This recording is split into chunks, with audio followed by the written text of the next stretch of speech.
ছাত্ৰ-ছাত্ৰীসকল তোমালোকক মোৰ চেনেললৈ স্বাগতম জনাইছোঁ।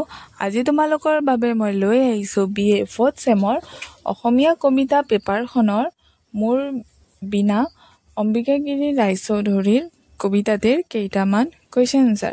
আমি ভিডিঅ'টো আৰম্ভ কৰোঁ। 1 নম্বৰ প্ৰশ্নটো হৈছে, অম্বিকাগিৰি ৰায়চৌধুৰীয়ে কি কবিতা পুথিৰ বাবে সাহিত্য একাডেমী বঁটা পাইছিল?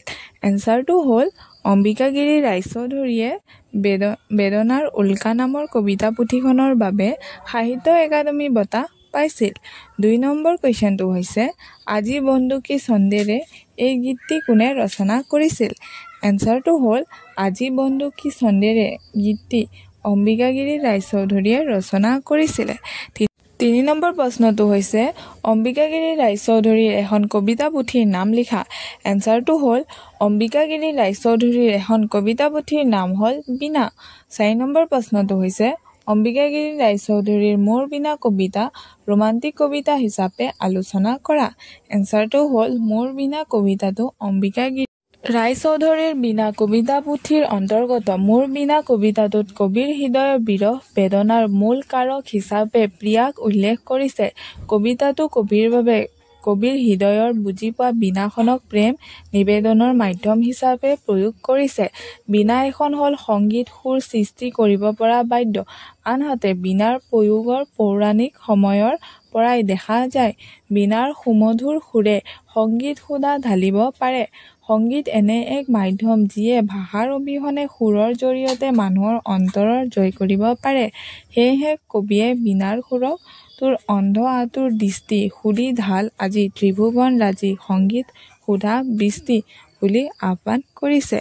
আনহাতে কবিয়ে বীণাৰ সুৰক মোহিনী ৰূপৰ লগতো তুলনা কৰিছে।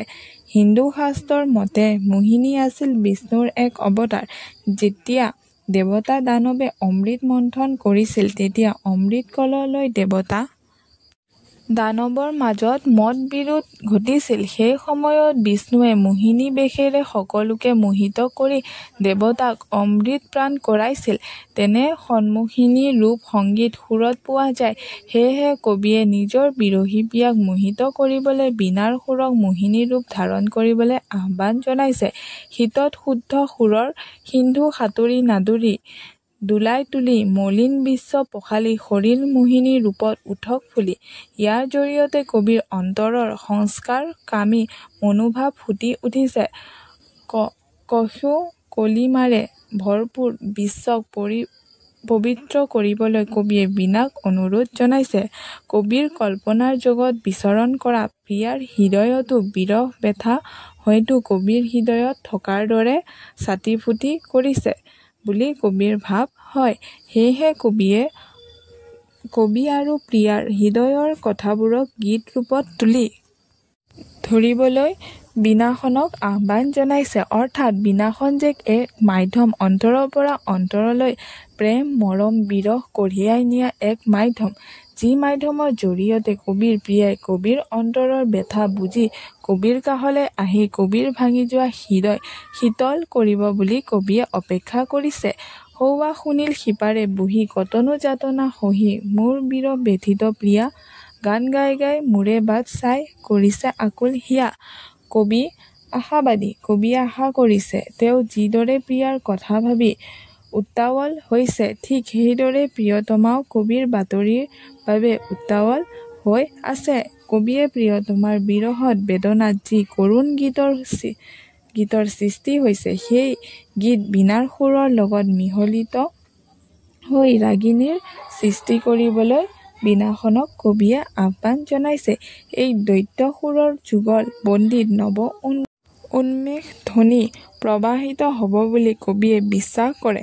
কবিৰ বিশ্বাস কবিৰ অন্তৰৰ দাৱাগিনীৰ সীসা সাত পৰিব যেতিয়া প্ৰিয়তমাৰ এটি চুমা উপচাই দিব। ইয়াৰ মাজেৰে মানৱীয় প্ৰেমৰ বহিঃপ্ৰকাশ দেখা পোৱা যায়। কবিতাটিত বিৰহৰ মাজেৰে শেষৰ ফালে এক আশা আৰু আনন্দৰ বাৰ্তা দেখা পোৱা যায়। কবি আশাবাদী। কবিৰ বেদনাকৃত জীৱনত নতুন প্ৰভাৱত সূচনা হয়। এয়া সম্ভৱ হয় কেৱল বীণাৰ সহযোগত। আহিবা আহিবা বুলি ৰাখিছোঁ দুৱাৰ খুলি মোৰ হিয়া ভঙা ৰঙা ৰেণু বিৰহত পৰি ছাতি ফুটি কৰি আছে বাই বেথা বেনু আহিলেই তাৰে বুকুত সাৱটি ৰাহিম মোহিনী দুখনি গাল সেই ৰূপ চাই শত জনমৰ যাতনা দেখাই জুলিম কাল কবিৰ বিৰহী হৃদয়ে কবিৰ মোহিত ছবিক বুকুত সাৱটি কৰি কবিৰ শত জনমৰ যাতনা ত্যাগ কৰি জীৱন জীয়াই থকাৰ কল্পনা আশাব্যঞ্জক ৰূপত তুলি ধৰিছে। কবিতাটিৰ জৰিয়তে প্ৰিয়াৰ কল্পনাত বিৰহ হৃদয় বীণাৰ সুৰৰ মাধ্যমেৰে প্ৰিয়াক লগ পোৱাৰ আকাংক্ষা স্পষ্ট ৰূপত ফুটি উঠিছে। সকলো মানুহে আশাবাদী ভৱিষ্যতৰ মংগলৰ কামনাৰে মানুহে জীয়াই থাকে য'ত মানুহে সুখৰ অনুভূতি বিচাৰি পায় এয়াই জীৱনৰ চৰম সত্য। সেয়ে কবিয়ে ইমান বেদনাৰ মাজতো প্ৰিয়তমাক লগ পোৱাৰ আশা কৰিছে। কবিতাটিৰ মাজেৰে এফালে যদি অভিমানী নাৰীৰ চৰিত্ৰ প্ৰকাশিত হৈছে আনহাতে কবিৰ যৌৱনচঞ্চল প্ৰেমৰ ভাৱাবেগ প্ৰকাশিত হৈছে। প্ৰেয়সীৰ সঁহাৰি নোপোৱাত কবিৰ মন অশান্ত হৈ উঠিছে যদিও কবিয়ে শেষ ভৰসা কৰিছে বীণাখনক যি বীণাই সুৰ ব্যঞ্জনা কৰিব পাৰে তেনে বীণাৰ জৰিয়তে প্ৰিয়তমাক মান্তি কৰোৱা আশা কৰিছে।